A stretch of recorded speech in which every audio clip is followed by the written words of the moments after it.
there. So this is what we're going to try and be doing is because of all the changes that have happened in the world, where if we're talking from COVID really smacked, people around and smacked churches, and just a number of things happened. And so we are saying, how do we adjust now?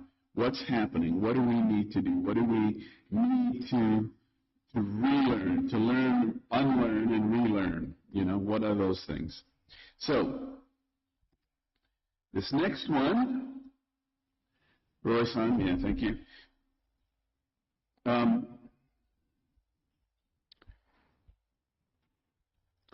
It's kind of going into a new wine time. Matthew 9:17. Neither do people pour new wine into old wineskins. If they do, the skins will burst, the wine will run out, and the wineskins will be ruined. No, they pour new wine into new wineskins, and both are preserved. Okay? But again, it's about the new wine. Okay? It's not about, hey, look at our nice new wineskins. Look at the things that we put it in. It would be like somebody, telling you to admire the bottle and then just pouring out the wine, into the sink. It is talking about a new wine time. What's needing to happen? What are the things that we need to look at? And it's not easy. What we're going to look at, and it is somewhere there in your book, I think at the beginning part, it's called VUCA, and it talks about just the challenges of the situation and the context that we will find ourselves in. So go to the next one, Mary. And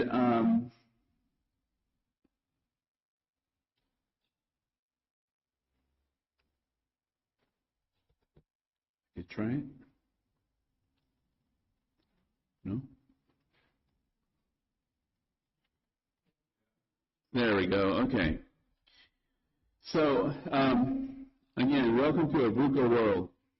And this was first coined in the late 1980s, then used by the U.S. Army Military College following the breakup of the Soviet Union to describe the characteristics of the post-Cold War world.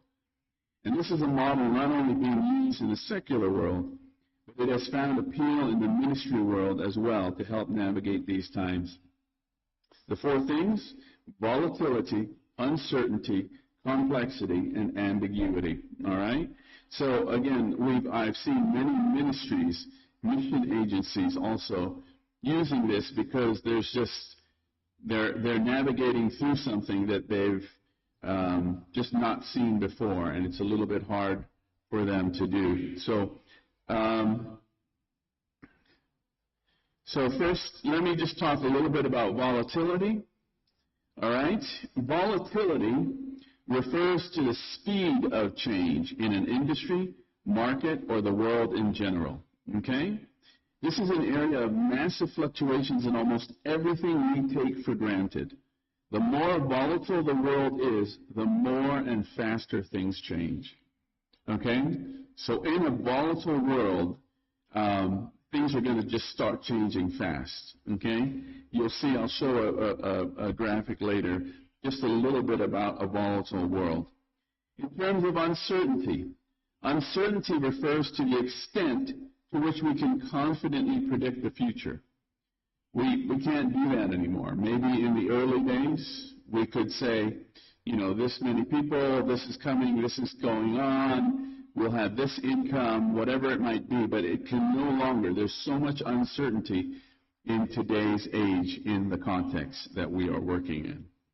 The more uncertain our environment, the harder it is to predict a way through that circumstance. And the more uncertain the world is, the harder it is to predict. Complexity. Complexity refers to the number of factors that we need to take into account, their variety and the relationship between them. So all the factors that makes things complex. All right? In a complex, highly complex situation, it is generally understood that it is impossible to completely analyze the full picture and come to rational conclusions as to their outcome. And you guys have probably seen that. You've seen, you've got a beautiful property, you're on the corner, you've got, places here, you've got this going, and you've got people in the neighborhood or whatever it might be, and you think, wait, why aren't these factors already at work? Why isn't the thing working? And so it's one of those kinds of things where complexity to something, you can't get the full picture. You don't understand why, or some of the reasons or the conclusions as to the outcome. The more complex the world is, the harder it is to analyze. And then the last one is ambiguity. Ambiguity refers to a lack of clarity about how to interpret something. Okay? So, again, it's one of those kinds of things where you'll have, we just at St. Martin's just had the youth that we were trying to start something with stay after, and they gave their, what they wanted to see. But then as we talked to each of them going out, they were just like, no, we don't really want that. We just went along with the whole group. And so you're like, oh man, we want to do something, but we can't interpret some things. Even when we're being given some data to input, we just can't seem to make the right interpretation about some things. So information is incomplete, contradictory, and it's just maybe too inaccurate to draw clear conclusions. The more ambiguous the world is, the harder it is to interpret. Okay? So let's go ahead and go on. Okay. So I had this example in the book here, but to draw upon our sailing metaphor, previously we had relatively smooth seas and sunny skies. It was possible to chart a course and proceed directly to the goal. In a VUCA context, the seas are stormy.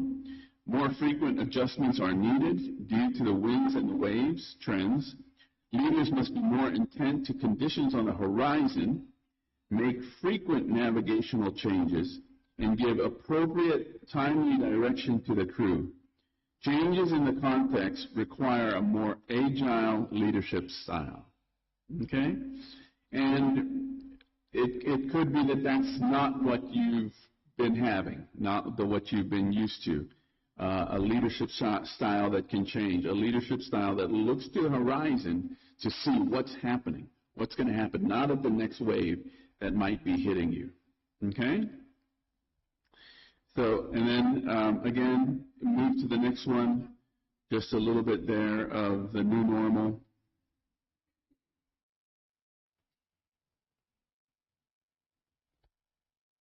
And then we can move to the next one as well.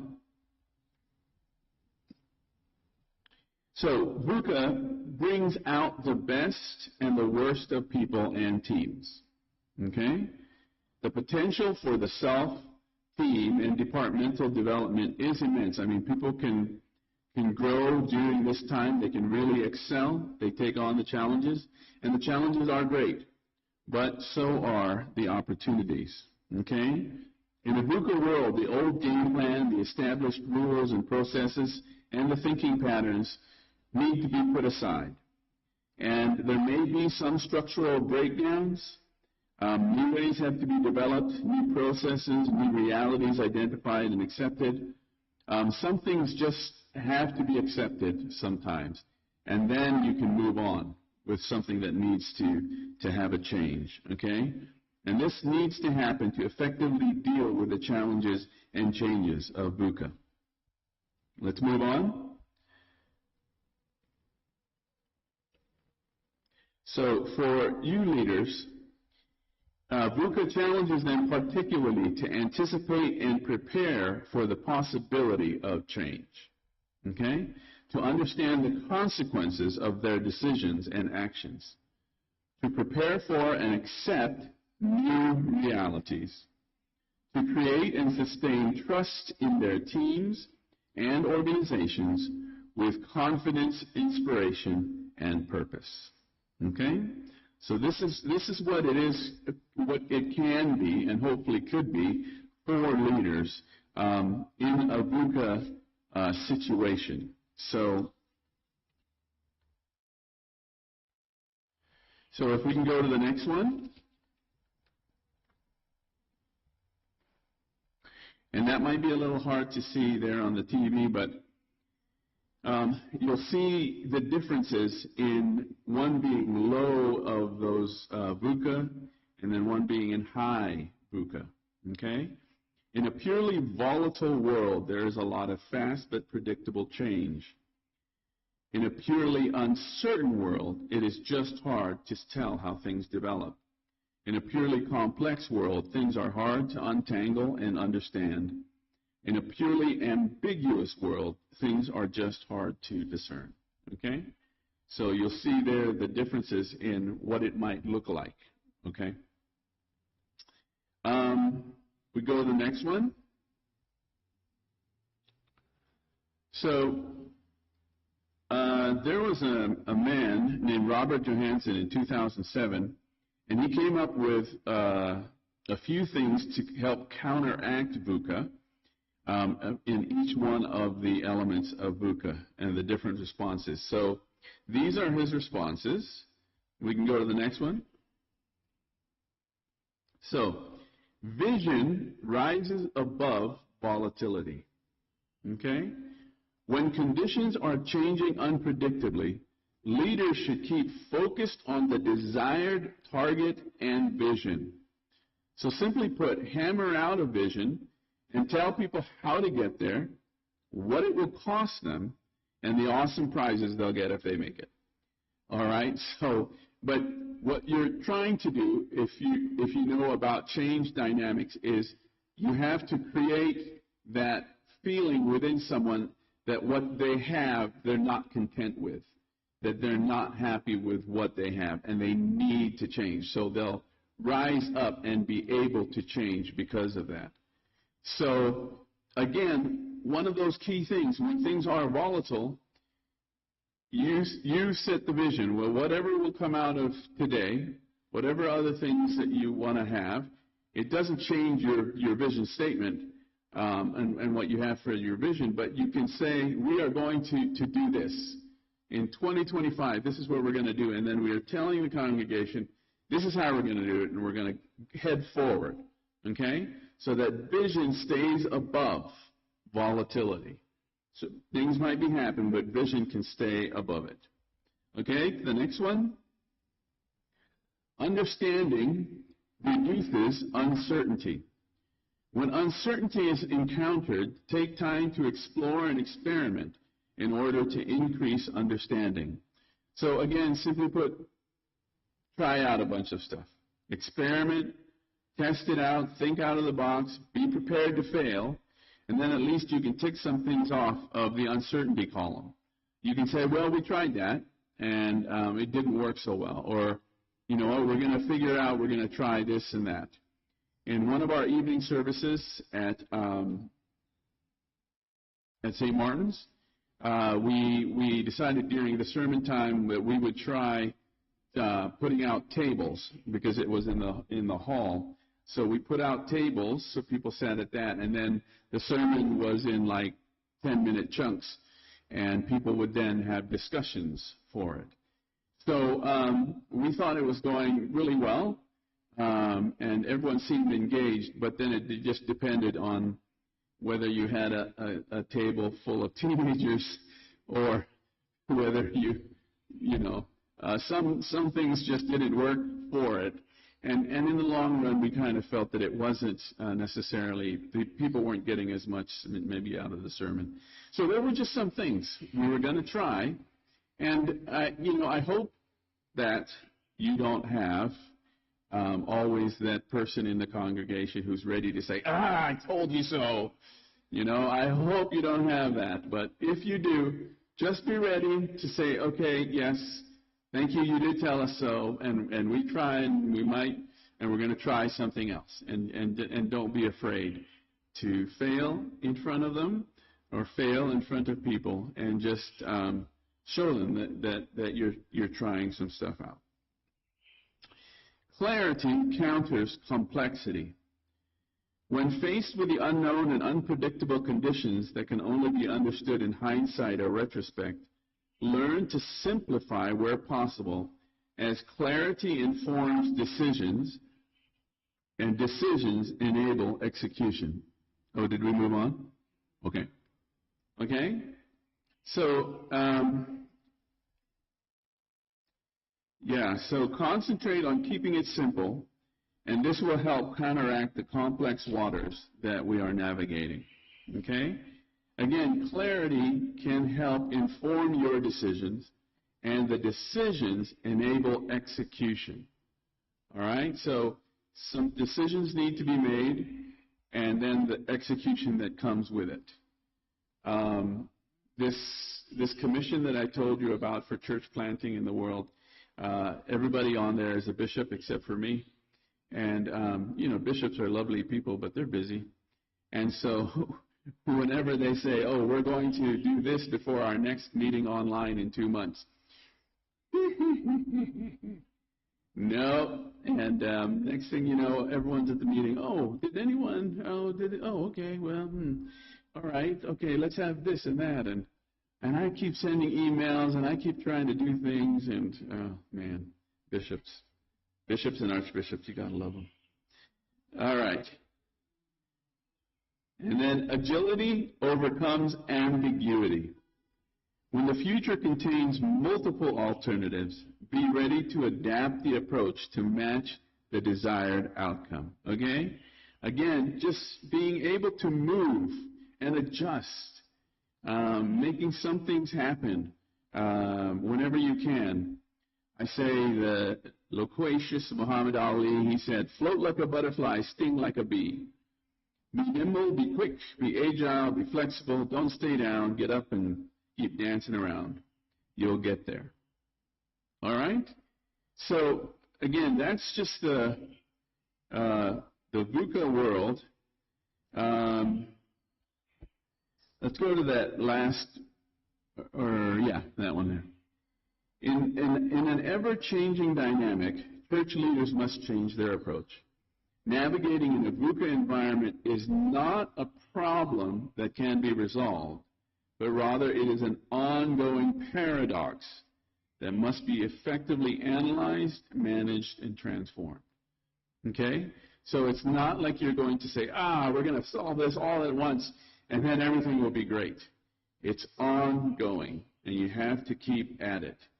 I mean, even just from COVID, remember, I don't know if you were a church like that, but the majority of Anglican churches didn't have any kind of digital or, footprint, didn't have any live streaming, didn't have any YouTube presence, didn't have anything like that. And in a matter of 2 weeks, almost every church went to it, okay? Regardless of whether there were those who were against it, had voted against it for years, had said, we don't do this, it didn't matter, okay? The requirements of the context required that we go immediately to doing something like that. So again, it's a paradox, ongoing, analyzed, managed, and transformed. And as Franklin Covey says, put first things first. Take stock and really decide what is and isn't supremely important in the mission that you are in.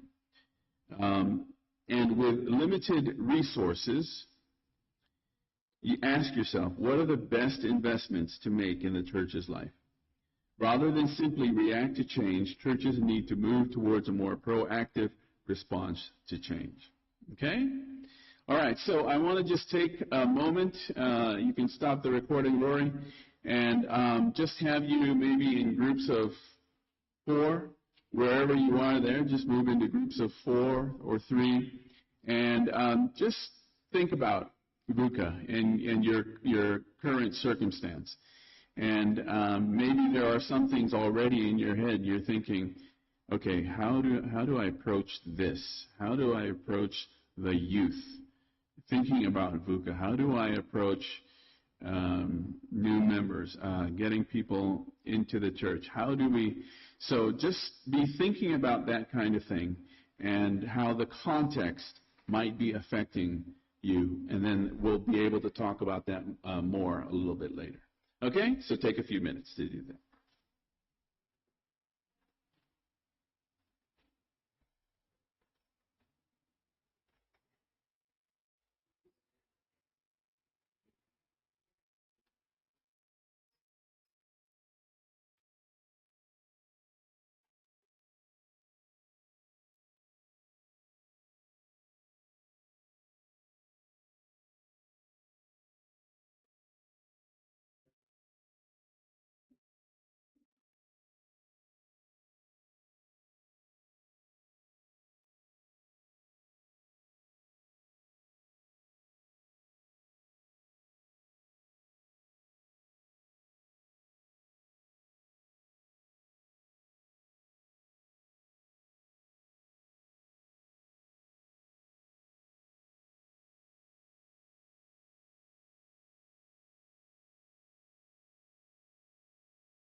All right, 1 minute. Let's start wrapping up.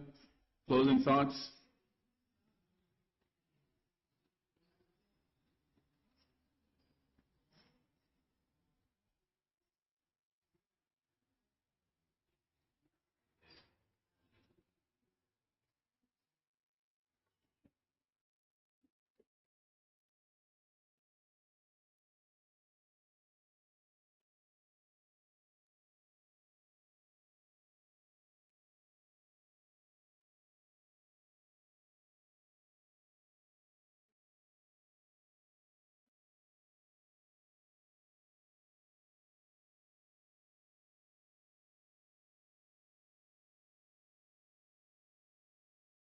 Okay, all right. Sounds like everyone is having some great discussions. That's good. And then hopefully we'll be able to get some of that up onto a flip chart and start looking at some things.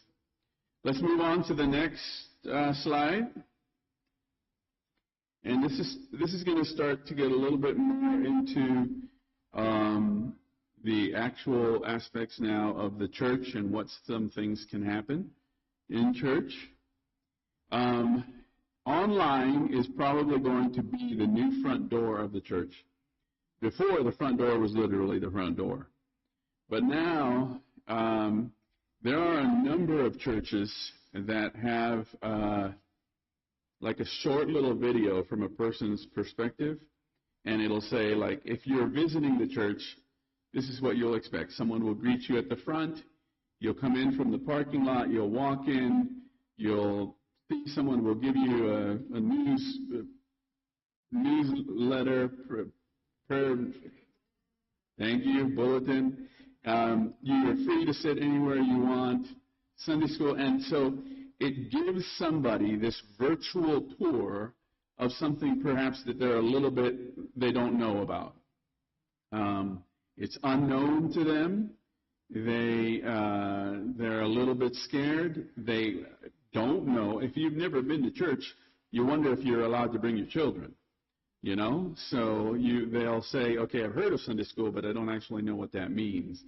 So there are just a number of things that we are doing, or that a number of places have been doing. I have been suggesting it to St. Martin's for a few years, but it's never taken shape because we're all older and we need a young person to make a video for us. But anyway, one day we'll find a young person to make a video for us.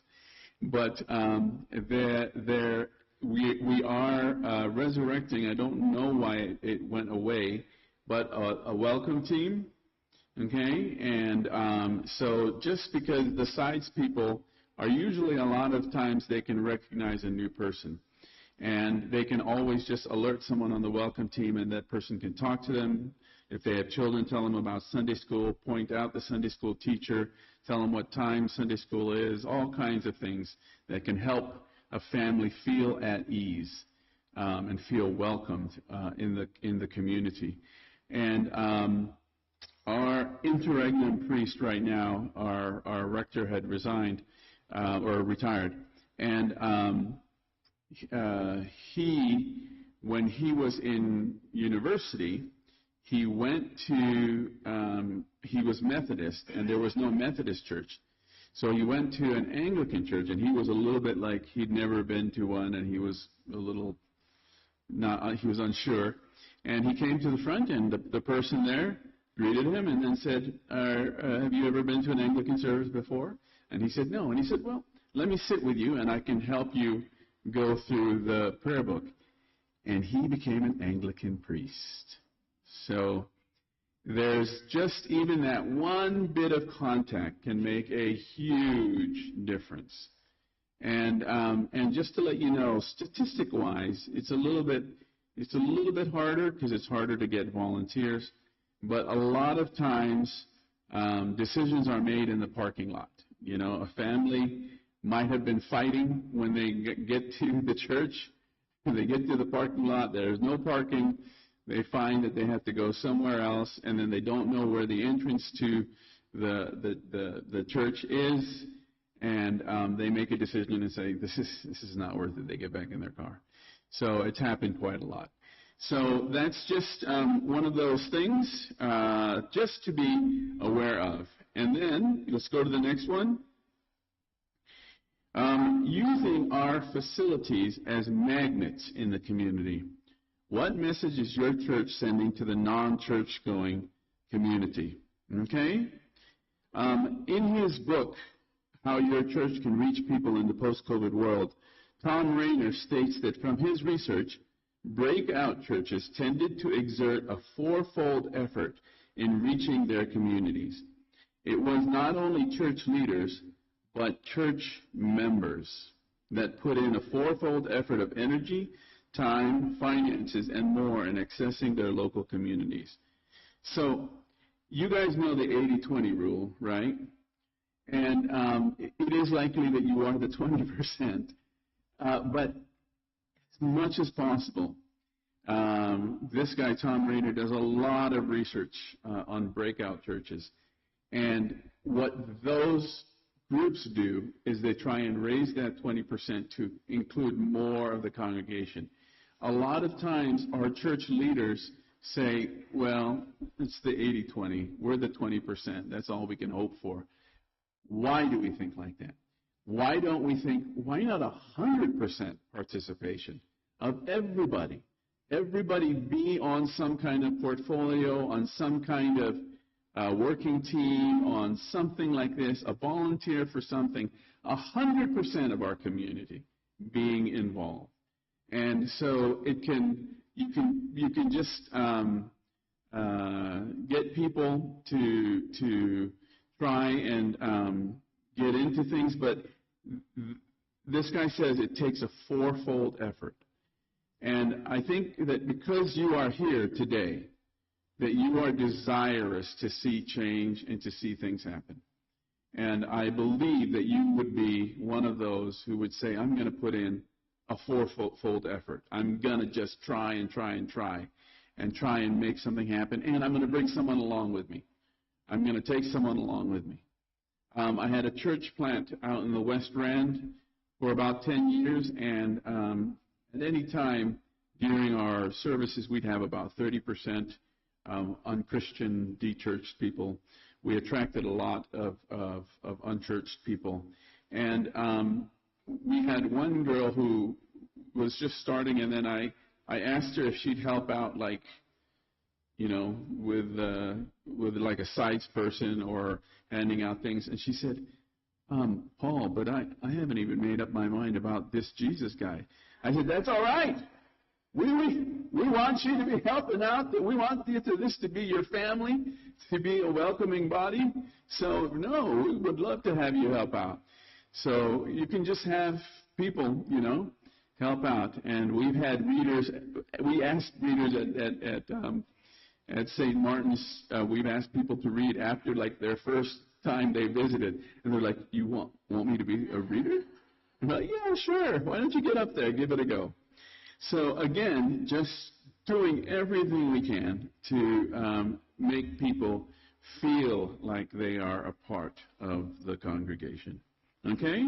And so, using our facilities as magnets. Now, I believe that most churches view their facility as an open one to the community, but the problem is most people don't know that the facilities are available. Okay? And that's why I was saying earlier that you've got beautiful facilities here. You've got a great building, rooms, things that are happening. Tom Rainer, he gives a story of consulting for a church and finding nothing wrong on key markers within the church. But when asked about the facility, he was given a manual on rules for using the premises entitled Policies and Procedures for the Use of the Church Facilities. It was 64 pages long. And the message was clear: you're not welcome here. Okay? You are not welcome here when you get something like that. So how long is your manual? What is it telling outsiders? Okay? And for too long, the mindset has been, this is just for members. Okay? And how do we get the community's attention that our building is for them and somehow get them to be using it? So this next picture, it's a birthday room, And this was in Kansas City, and they got a bright idea to paint one of their rooms bright and varied colors and called it the birthday room. Then they sent out flyers with a simple message. The church would provide a safe place for children to celebrate birthdays, and the cost would be zero. In fact, church members came to volunteer and help. The only thing the neighborhood had to do was make a reservation and show up with kids. So I know that that's not necessarily maybe something so much that happens in a neighborhood like this. I know it would be hard in Rosebank, where we are, in Joburg. But again, it's ideas like that. Like, hey, here's a birthday room, you know. If you need some help, well, hey, we got volunteers. We got volunteers that can come and help you. And you don't have to pay for the room. So it can be little things like that. And then along those lines as well, and the location, I see this is a beautiful community that you're in, but it's very hard to reach your high-walled, won't answer the intercom neighbors. But they might desire to hold meetings somewhere or events. Where I live, the Homeowners Association is always looking for a place to meet. And unfortunately, I don't live where I live about a half hour from St. Martin's, so I don't offer St. Martin's, but I would love to, you know, offer the association, hey, here's a meeting place. Come here. And so a place like that, or maybe events, maybe they want to have a library, maybe a place where they can bring books and each start exchanging things, a recreation facility, whatever it might be. A coffee shop, again, those are always a little bit harder to do, but you could just maybe offer something. We had a mobile coffee shop offered once, but it just got to be a little too expensive. Anyway, they might need a soup kitchen, a creche, a school, an aftercare facility, a clinic, you name it. And maybe you have been doing a lot of this already without being intentional about building relationships. But be intentional about building the relationships. When they come, there's people to talk to them. Tell them a little bit about the church. Maybe you've got a little flyer even about the church and what goes on here and the times and just those kinds of things. Intentional about the ability to have people come into the church. So again, create more relationships. A lot of places want a place where a lot of neighborhoods would love to have a place where they can just kind of meet and congregate with people. So anyway, and a lot of church researchers say that this low-hanging fruit is what they call it, is to get people back into church that are de-churched. You know, there's unchurched, not having been in church, but there are some who are de-churched. They just left church for whatever reason. But it's easier to convince them to come back than it is to convince someone who's never been to church or doesn't find a reason to be going to church. So, again, looking for the de-churched is one of our key things. And so sometimes it's very sad for me. I will call up a lot of people that were de-churched, and they were hurt for some reason, you know. They were in the hospital, and no one visited, no one called. And it's just hard, you know. I keep up with them as much as possible. But, again, you never know what might be able to bring someone back who's been de-churched. They know about it, but they maybe just need some contact to be able to come back to church. Okay? The next one.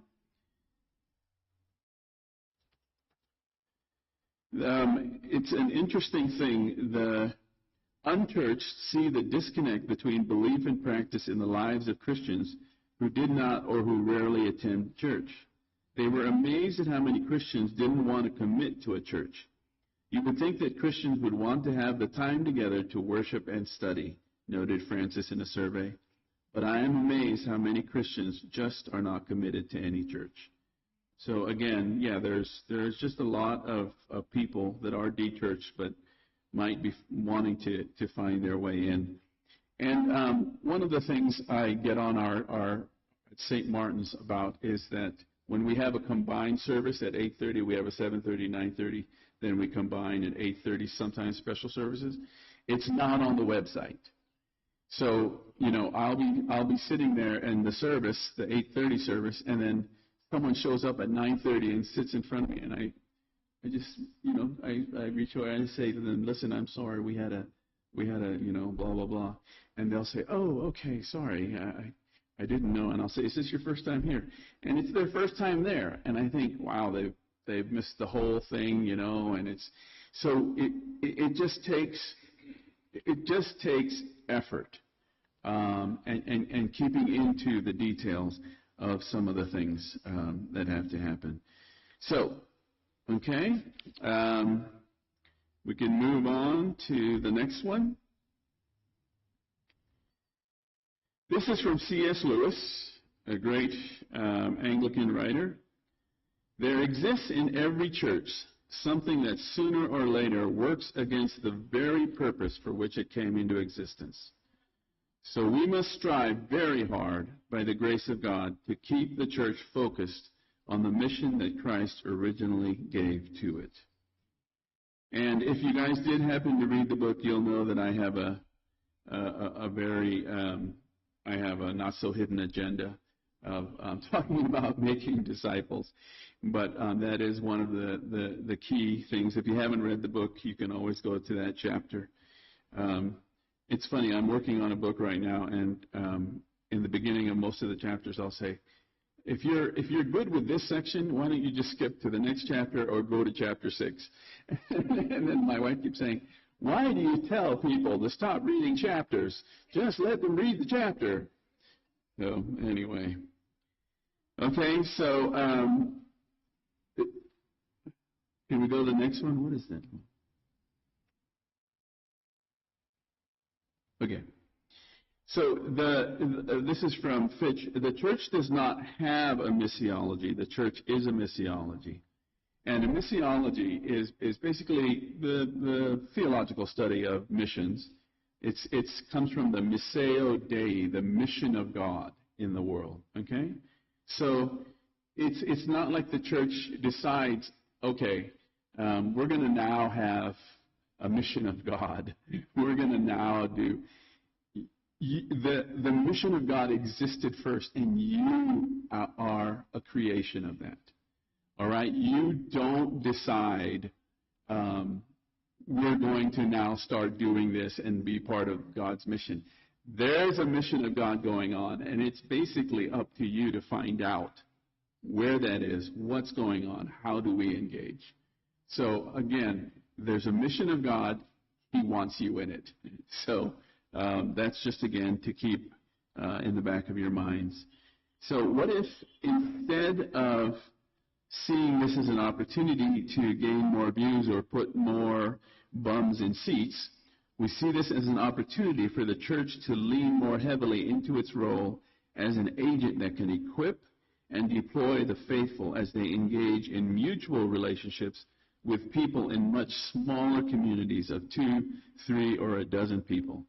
So I don't know if you have small groups. It's one of the things that just most churches struggle with, is trying to keep small groups. But again, if there was a way to disciple people so that they would be more comfortable in trying to reach out to their neighbors, have a small group of something, have a book club, have something where they're doing something to engage their neighbors, and then they can listen. Then they can be an opportunity to be a witness. Then they can talk to people. Then they can say, hey, if something's happening, why don't you join me at church or something like that. So again, that's one of the options there. And then I will just take a moment, pause, and let you guys have a discussion again. But the next one, so again, when we're talking about a reset, okay, because in my book it's reset, or is it an interruption?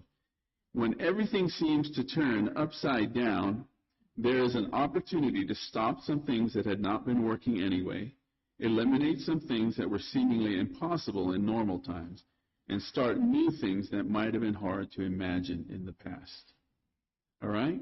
So I want to leave that with you. So in your groups, again, just start thinking about that. Now, remember, some people here have probably some projects or some ministries that they dearly love. Maybe in the discussions, you might have someone say,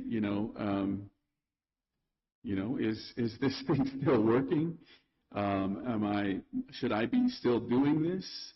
Does the church need to be giving its time and effort and energy into this? Or how do we make church simpler and maybe more effective? That's really some of the things to look at. But it is a time, especially with all the volatility and the VUCA, that maybe some things can change and church can be more simple in terms of the mission of God. Okay? So let's take a few minutes in your groups to begin talking about that. And then maybe we'll put up some things here. No, I don't want to be negative. So anyway, just talk about it amongst yourselves, and then we'll come back and we'll keep going.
No, that would be great. I was thinking about that myself, but I didn't know how. Ah.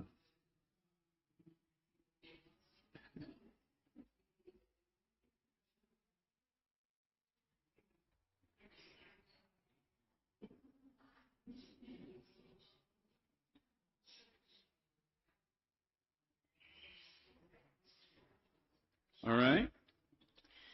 As we start to enter into the last little bit, I will be talking about very much about the disciple making part of things and what I feel is very important.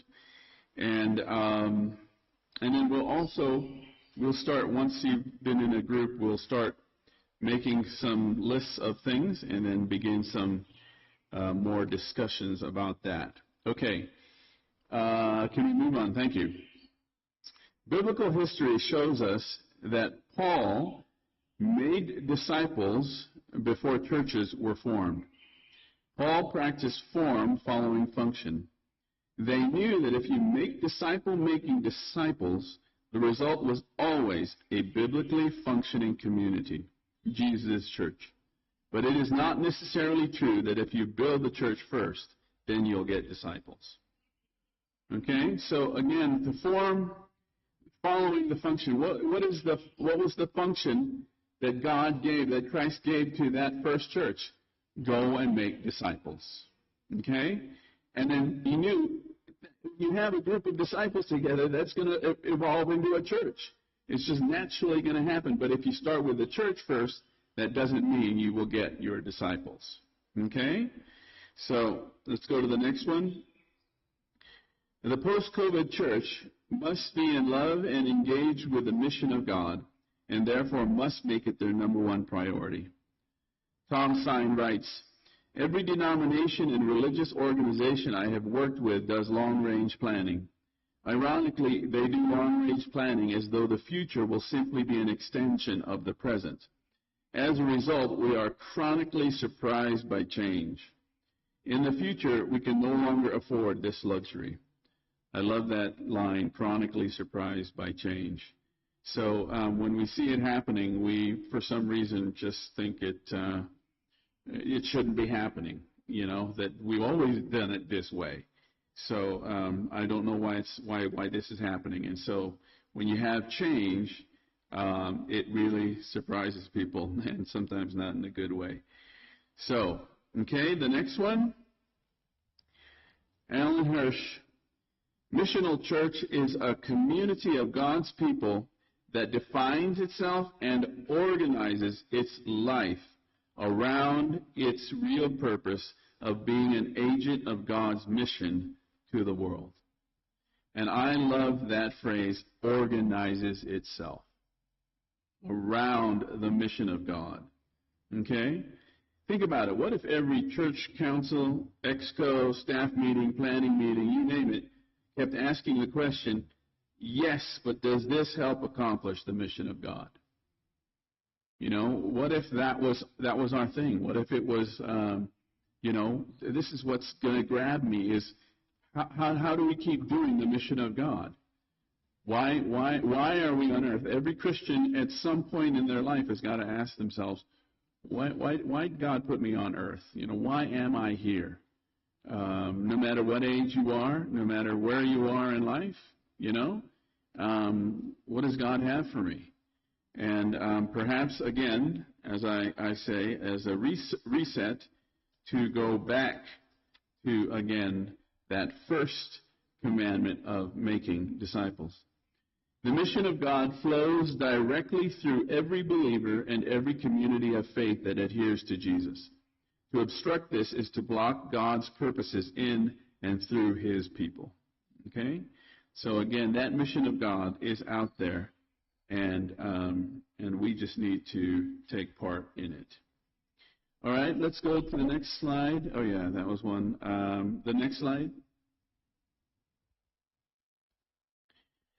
Ed Setzer, he says, a church that is incarnational, in the community, is interested more in the harvest than in the barn. All right? And again, far too often, because we do have nice churches, the Anglicans do, we're very interested in our barn. And we want our barn to be really nice and to keep looking like a nice barn. But again, what are we supposed to be interested in? He's making a distinction between holding on to an attractional model, again, just attracting people to our barn, over an incarnational model.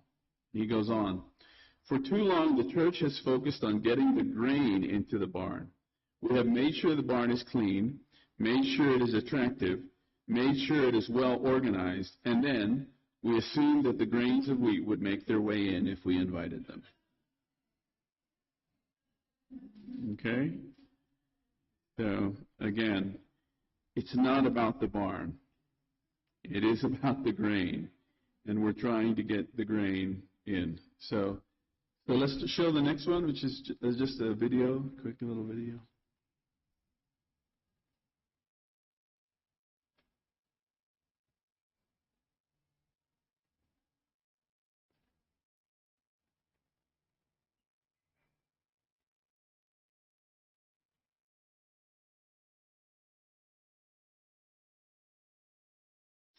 Oh, you know what, Rory?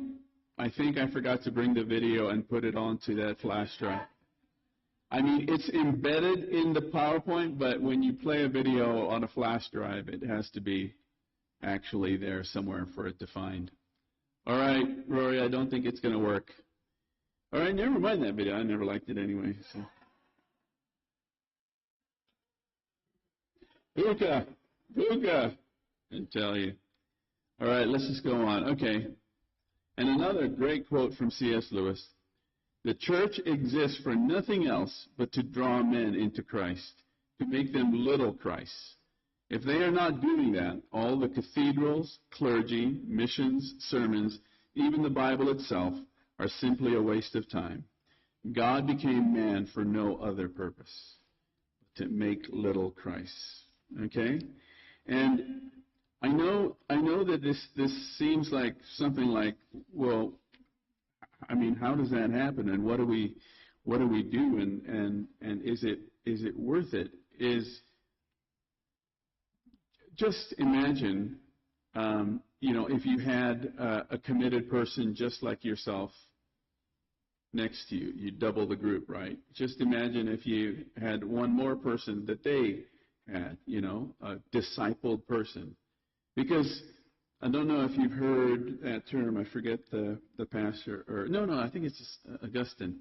But he says, love God and do whatever you want. So it's when you love God, you live for God. You have dedicated your life. You want to serve Him. You give your life over to it, and His things are your priority. And so that is what making other disciples is about.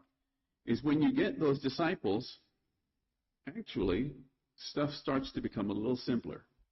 You get people who are really committed to Christ, who are trying to be little Christs, and they do the things that Christ wants them to.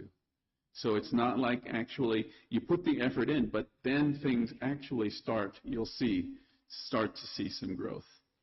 And it could be like bamboo. I don't know if you guys know the story about bamboo, but you put bamboo into the ground, the seeds, and you have to water it every day. You have to make sure it has sun. And you just do stuff. Nothing the first year, nothing the second year, nothing the third year, nothing the fourth year. And then all of a sudden, the fifth year, it shoots up, and it can sometimes get as high as 28 meters. Okay, nothing until all of a sudden it just grows. All right, and that's what can happen.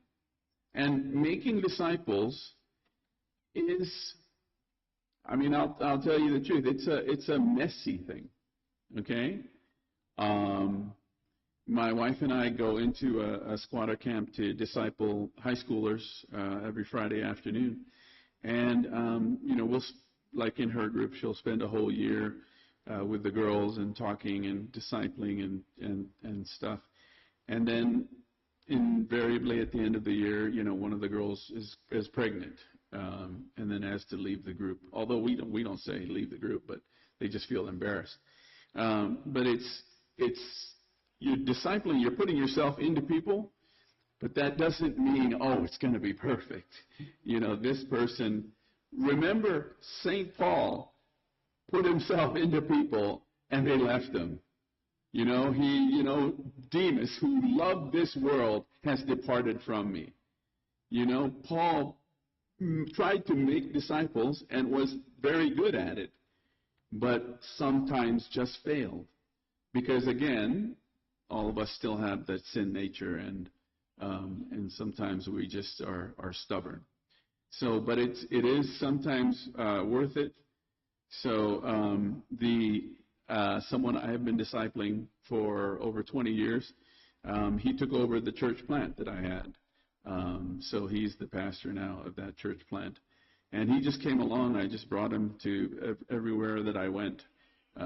So to conferences, I just dragged him along, had him act as my assistant. So I had him carry my bags, just so. Okay. And then the next one. There's a huge disconnect between people's identity with Christianity as a religion and the choices they make in their daily lives. The flaw is found in the application.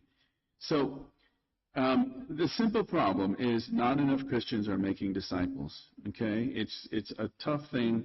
It's not one of our first things first in the church. And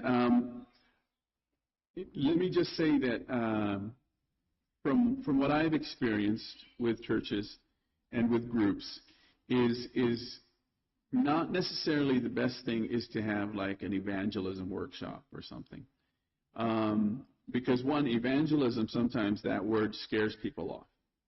Okay? And they don't like the word, they don't like it, and you'll end up just having your friends who feel like they have to come to the workshop. Okay?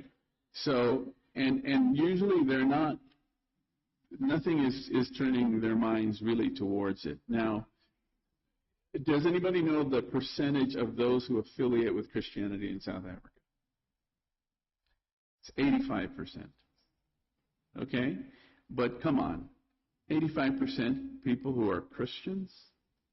Our country would be a shining light of goodness in the world, right? So there's not there, but there is within people a sense of the knowing of the supernatural. Maybe a sense of a belief in a God, a theological being, someone, something out there, or that there's the supernatural world. Whatever it is, it might be. There are those who have that. So our witness is not necessarily, let's just put aside evangelism. It's not just saying, okay, here's what it is. I'm going to prove the gospel. I'm going to prove Jesus Christ. It's about saying, hey, this world exists. The supernatural exists. And how does that impact this world that we're in? And you know who tells us about that? Jesus Christ. And the Gospels and the New Testament and the Old Testament. It tells us about the supernatural world. And so you're able to just share with them, about your experience. So that's just one of the things that I would recommend if you're thinking what's another step for us, is just be thinking, hey, this is us sharing with people how to have to be in a supernatural world. I go to a biokineticist 3 times a week, and she's not a Christian. She's very funny because she said to me the first time, she said, "I'm a Christian," and I said, "Really?" And I said, "Let's talk a little." And she goes, "No, I'm a Christian, but I don't believe in God." And I said, "Dave, that's even funnier." And she said, "No, I'm not a Muslim, so I'm a Christian." And so we began, a long discussions about things, and just trying to get her to understand the supernatural world, because in her mind, if I can't see it, then it doesn't exist. It's scientific, and science is the only thing. But I've been able to convince her about a number of things that just can't be explained by science, or the fact that there's, just God working miracles, and I'll come and tell her, I prayed and God gave me strength, and she'll kind of roll her eyes. Yeah, how about adrenaline gave you strength? God, it was God. So anyway, it's just, when I say the flaw is found in the application, is people have this understanding or a misperception of Christianity, and they just need to, be made aware of it. Like I ask sometimes in my sermons, I'll say, can someone tell me where in the Bible the passage is, cleanliness is next to godliness? And people will be like, "Oh, that's got to be somewhere." Cleanliness is next to godliness is not in the Bible. So just to let you know that. But there are going to be a lot of things that people believe are in the Bible, and then you're able to share with them. All right? So the next one. And then again, this is that great commission given to us. And Jesus came to them and said, "All authority in heaven and on earth has been given to me. Therefore go and make disciples of all nations, baptizing them in the name of the Father and of the Son and of the Holy Spirit, and teaching them to obey everything I have commanded you. And surely I am with you always to the very end of the age." Our number one priority in life is to make disciple-making disciples. Full stop. All right, let's go to the next one. I had already kind of said something like this, and Mike Breen said it. He said, if you make disciples, you always get the church. But if you make a church, you rarely get disciples. Okay? And we are all missionaries. We are his witnesses. We are his disciple makers.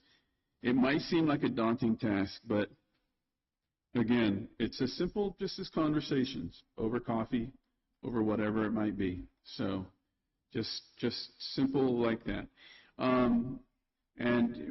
Maybe it's something that you might want to do. We are struggling a little bit at St. Martin's to implement this, but we're trying to put and make it simple. We're trying to identify at least 10 people who would be willing to be disciplers, and then we are asking people to put their names in the back on a roster if they would like to be discipled. But the majority of Christians in church have not been discipled. They don't have a discipler. They don't know what it's like to be discipled. And just a lot of young people in business would love to actually talk to an older person who has been in business or is still, and learn about it and learn how do you apply Christian ethics, morals to the situation I'm in. How do I make the right godly choice about certain things? So there are a number of people who do want to be discipled, and then the challenge is finding people who want to be disciplers. So again, maybe that's an idea for you. And then the last slide there, this is from Roy Moran. To be a follower of Christ is to be on mission. I think Jesus would find foreign the concept of a person becoming a Christian but not becoming a disciple until later when he or she becomes more committed to faith. Jesus' hope was that it would be normal for his followers to make disciples as they lived out a dangerous message that would divide families and heal the brokenhearted, challenge the well-off and encourage the impoverished, transform the oppressors and bring freedom to the oppressed. To fail to make disciples would indicate followers weren't connected to Jesus and the heart of his mission. All right? Okay, so That's it for my presentation-wise. And then let's go into groups right now for a few minutes. And one of the things that I would like to put up here is how do we make disciples? And that might be something you can think about. I would probably like to have someone's help because my writing is so bad. Look at that. Can you even tell what that letter is? Oh, that's horrible. All right. Anyway,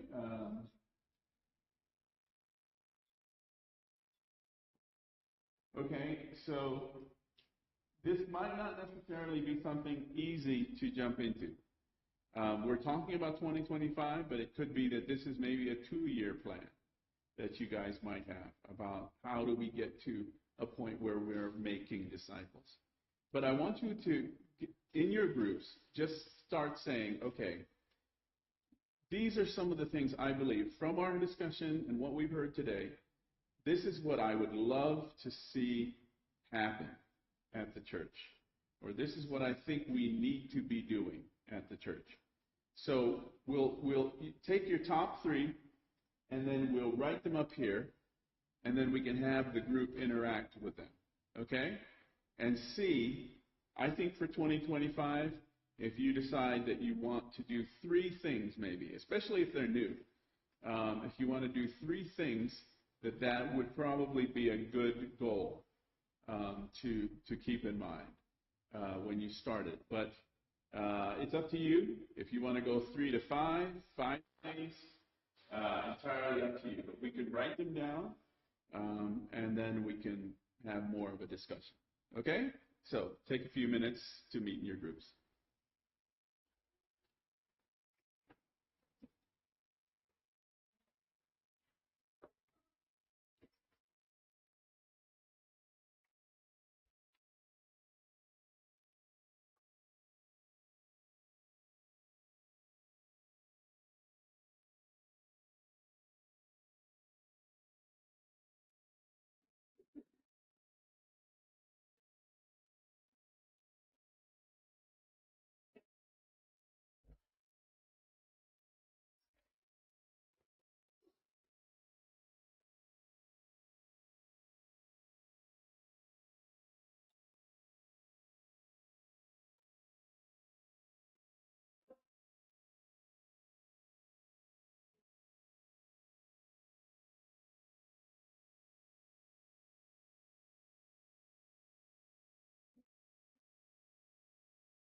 Right, 5 minutes. Let's be working on the top three that we want to talk about.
All right, 1 minute.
All right, everyone.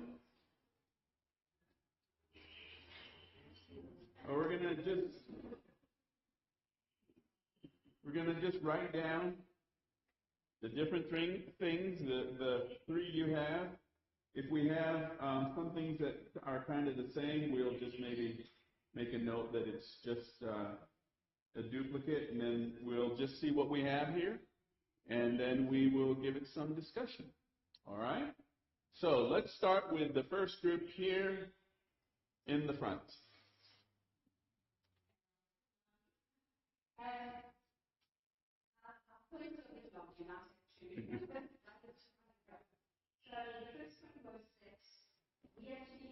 Very intentional players in how you live our own lives, not just here, but outside of it. So it's our personal lives, our reflects, our life on open doors.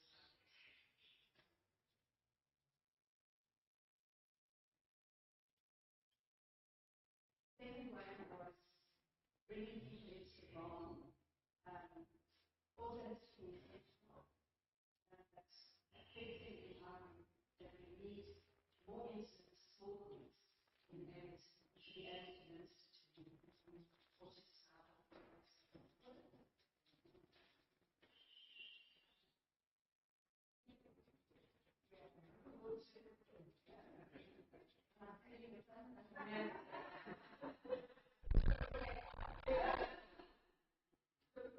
And then the third one, sort of a question problem that's kind of works out. I said, isn't our first priority to love our neighbor, or to love God and to love our neighbor? And maybe something after that, we actually start with practical loving of our neighbor is engaging our business. And all of this is to be undergirded with prayer.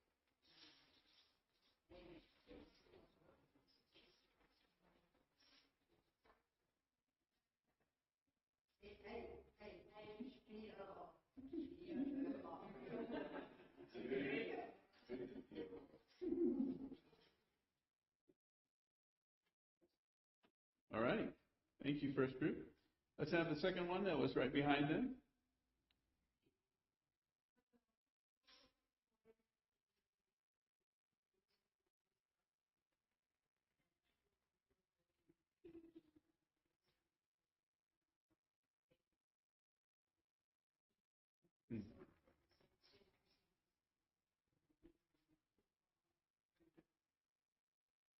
Okay. One line or 2 words or 3. What? Reach out.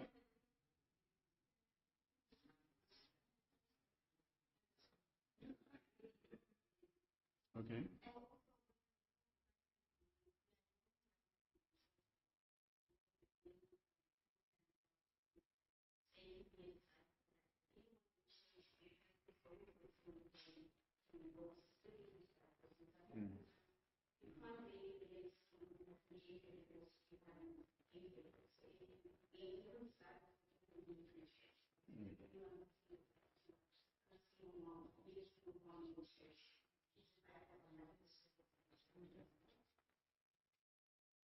So identify disciples.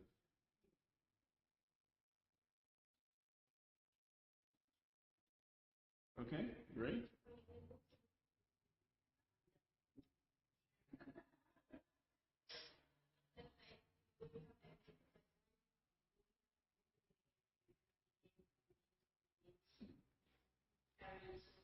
Mm.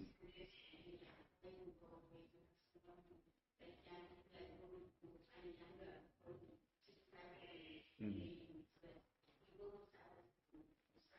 Yeah. Youth disciples.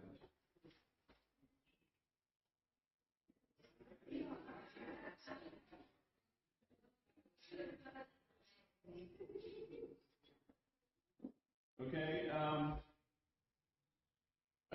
I don't know if you know about the Heartlines campaign called Fathers Matter. So that might be something you could look into. I'm involved in the Heartlines ministry as a champion, but yeah, so it's called Fathers Matter. Okay, next group, I think to the right here, hey? Yeah.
Okay, thank you.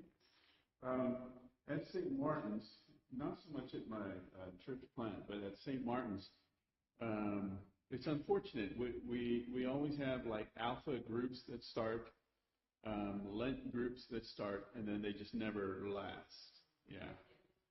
So that's just as a problem that just affects just a lot of churches, is getting groups to last. And a lot of times it does come down to a group meets quite well for a while, and then there might be a holiday. Something happens, and then all of a sudden it's like COVID. They just don't come back to the group, and the group just falls apart. So it's an intentional, you got to work hard at it and letting people know.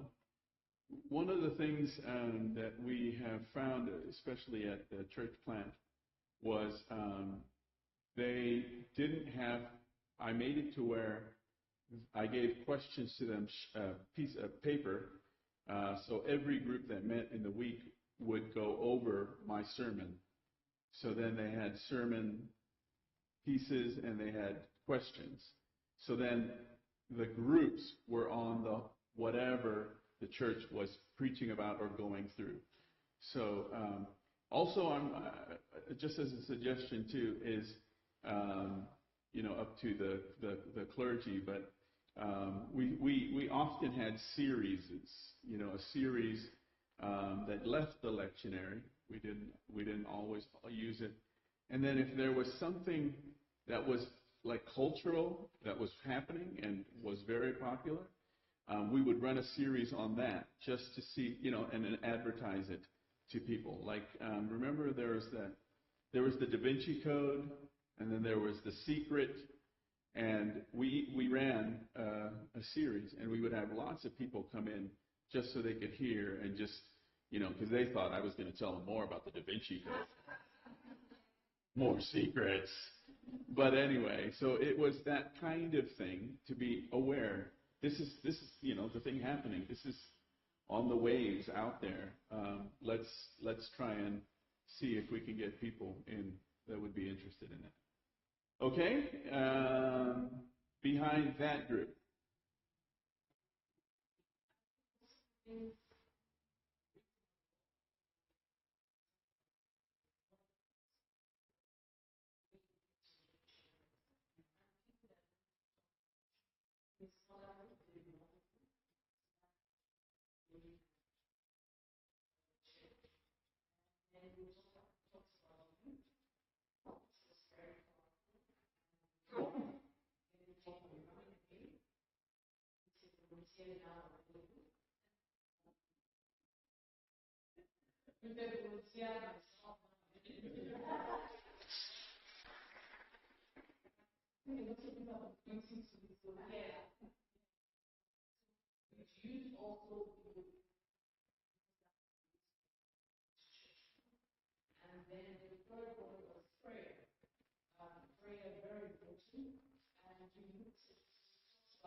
Okay, all right. And the last group? Oh, you were the last group. Okay, all right. Okay, friends. When I review these, please tell me if I missed something. That first one is just to be intentional. Intentional about everything we do. Okay? Intentional about making the relationships with whoever might happen to be here. Intentional about reading, whatever it might be. But also intentional about our own discipline, our own personal growth in Christ. Okay? I was at a men's breakfast at St. Martin's, and the talk was about why people don't witness, and two of the guys at the table said, well, I'm not still so sure about God. And I thought, okay, all right. So again, whatever we had been teaching through our sermons or whatever wasn't like why don't you dig in deeper to the Word? Why don't you come forward to be discipled maybe by one of the clergy, talk more, or with somebody else, whatever it might be. The person was just content to have their doubts and just move along with whatever religion was happening in the church. So it really is. It's very good, and if we get more people to be like that, I think you all probably know there's the people in the church who are great prayer warriors, and you'd say, man, how do I become a better prayer warrior? And then again, join them, like when you had said, identifying the disciples, someone who really knows the Bible. I'd love to get to know them more, be discipled by them. So it's that kind of thing. So very intentional, and especially in a personal way. Then more intimate small groups, okay?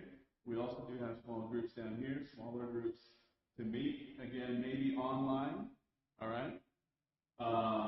Or maybe having some dinners together. That did work quite good, people coming together to eat. And then maybe some groups to go out and visit some people who were sick or couldn't get to church or whatever it might be. Okay, and then loving your neighbor, just really as part of making disciples, loving your neighbor, love God, love your neighbor, and then undergirded with prayer. Okay? And then reach out. Whatever kind of reach out that is. I'm not sure if there was anything specific on that reach out. Did anyone have any? No. Okay? So just somehow intentional. Maybe that's something we'll talk about right now. And then if they need help, they need to know that they are divorced, you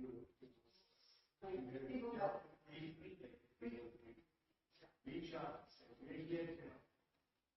Yeah. Okay. All right. There are some churches that would have programs like that, and they would have like a group of guys who were mechanics, and then they would offer their services to anyone in the congregation, especially single moms. Like if you had a flat tire, if you had something happen, you could call one of them, and they would just come and they would help you out. So it was that kind of thing, a little, some kind of specialty of someone who could be a help to others in the group. Okay, identify disciples. Again, very good to see who's in the church. And then also the youth disciplers, and then the youth program itself. So that's, again, something to talk through. The smaller groups, again, how to do it, and then undergird it in prayer. So here we are. This is from all of you. And now let's just begin talking about this. Like, if you want to talk about, like, this reach out, it wasn't finished, so, okay, need help identifying. What would be the best way? Or what's an idea someone has about doing that? Or youth disciples. How do we find the youth disciples? How do we know? Because one of the persons I know best at St. Martin's is a science person. And we had a dinner together, and he's an older man, and I really thought he was just very mature in the Word, but after our conversation, he really was not. Been at the church forever, but he was not. So it's, again, identifying disciplers is also a process. Okay. So, okay. Let's talk about this, because I don't know, maybe some of them could be combined. It's something you think you can do, something you can implement, an action item, and then maybe it can be 3, 4, whatever you would like to do. So go ahead. I'm not gonna. Just going to take, or just listen, and everyone will listen and see whatever someone might want to talk about.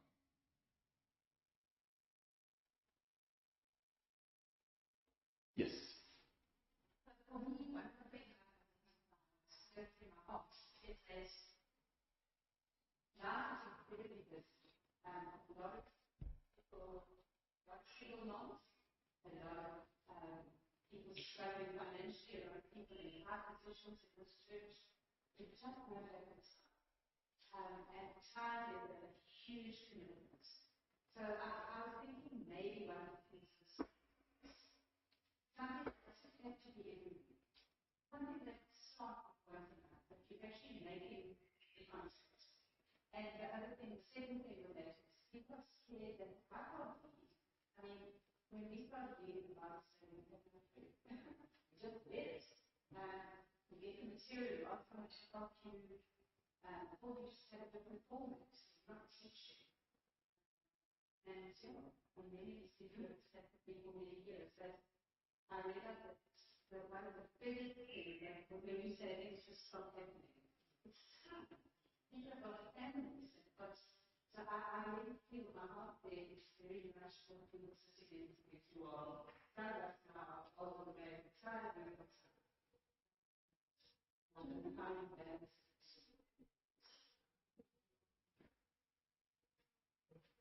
So for the smaller groups, maybe trying it once a month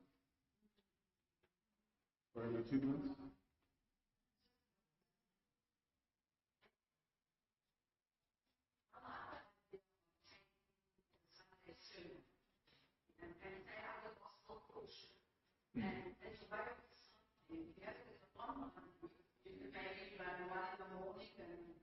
those that don't work, and just discuss how you would implement it. Not to actually do a teaching on it, but how do you implement what is certain about what is in the gospel. Because that's actually what people want to make more fast. So how would you make that a part of your life? And just have that in the same way, just people who put their thoughts around the sermon or around the gospel portion and just see how it is. And it's really your prayerful preparation. It just means somebody opening the sermon out of whatever and allowing people to speak their opinion and guide how we implement. Okay, in the back.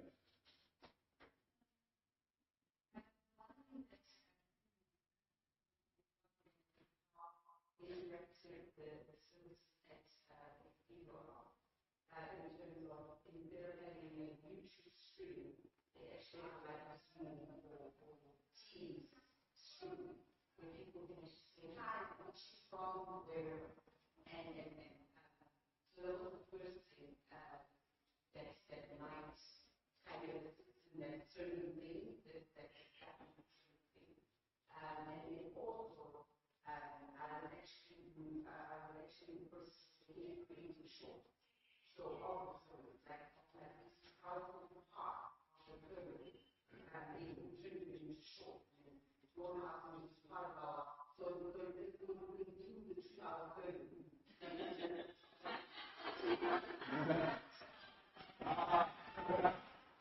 The thumbs up.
Just that